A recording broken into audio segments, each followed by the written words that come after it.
കൊച്ചിയിൽ നമുക്കറിയാം ഈ കൈക്കൂലി കേസിൽ ഈ ബിൽഡിംഗ് ഇൻസ്പെക്ടർ സ്വപ്ന പിടിയിലായ സംഭവം. അപ്പോൾ ഈ സ്വപ്ന വിജിലൻസിന് കൂടുതൽ വിവരങ്ങൾ കൈമാറി എന്നുള്ളതാണ്.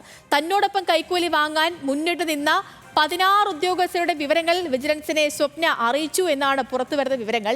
വെള്ളിയാഴ്ച വരെ സ്വപ്ന വിജിലൻസിന്റെ കസ്റ്റഡിയിൽ തുടരുകയും ചെയ്യും. സഹിൻ ആന്റണിയോട് നമുക്കൊപ്പം വിവരങ്ങളുമായി. Sahin, good morning. Good morning Sethu. Good morning. ഈ സ്വപ്ന പിടിക്കപ്പെട്ട സമയത്ത് തന്നെ പറഞ്ഞിരുന്നു, ഞാൻ മാത്രമല്ല, ഞാനാണ് ഏറ്റവും കുറവ് കൈക്കൂലി വാങ്ങുന്നത്, കൂടുതൽ ഉദ്യോഗസ്ഥരാണ് മറ്റ് കൈക്കൂലിക്കാർ എന്നൊക്കെ സ്വപ്ന പറഞ്ഞിരുന്നു വിജിലൻസോട്. പക്ഷേ പറച്ചിൽ മാത്രമല്ല, ഇപ്പോൾ തെളിവുകളടക്കം കൈമാറിയിരിക്കുന്നു അല്ലേ?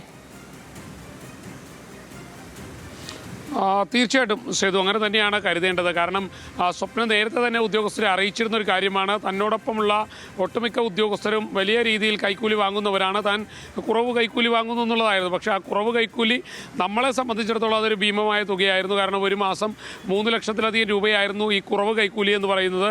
അപ്പോൾ മറ്റുള്ളവരുടെ അവസ്ഥ എന്താണെന്ന് സ്വപ്ന ഇന്ന് ഉദ്യോഗസ്ഥരോട് പറഞ്ഞിട്ടുണ്ട് എന്നുള്ളതാണ് മനസ്സിലാക്കാൻ കഴിയുന്നത്.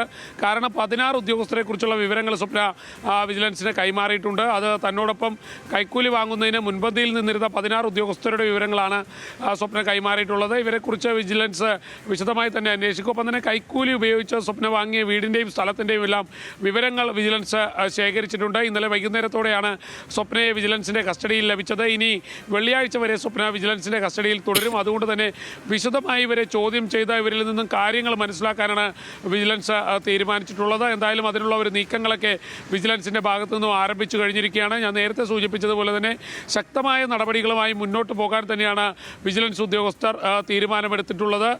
സ്വപ്നയെ വെള്ളിയാഴ്ചയ്ക്കുള്ളിൽ കാര്യങ്ങളെല്ലാം സ്വപ്നയിൽ നിന്നും ശേഖരിച്ച് മറ്റു നടപടികളിലേക്ക് പോവുക, കൂടുതൽ ഉദ്യോഗസ്ഥരെ ഇതിൽ പങ്കാളികളായിട്ടുള്ള ഉദ്യോഗസ്ഥരെ പിടികൂടുക എന്നുള്ളതാണ് വിജിലൻസിൻ്റെ ലക്ഷ്യം. അതിനായിട്ടുള്ള നീക്കങ്ങൾ തന്നെയാണ് വിജിലൻസിൻ്റെ ഭാഗത്തു നിന്നും ഉണ്ടാകുക. എന്തായാലും സ്വപ്ന വിവരങ്ങളൊക്കെ കൈമാറി തുടങ്ങിയിരിക്കുന്നു സേതു.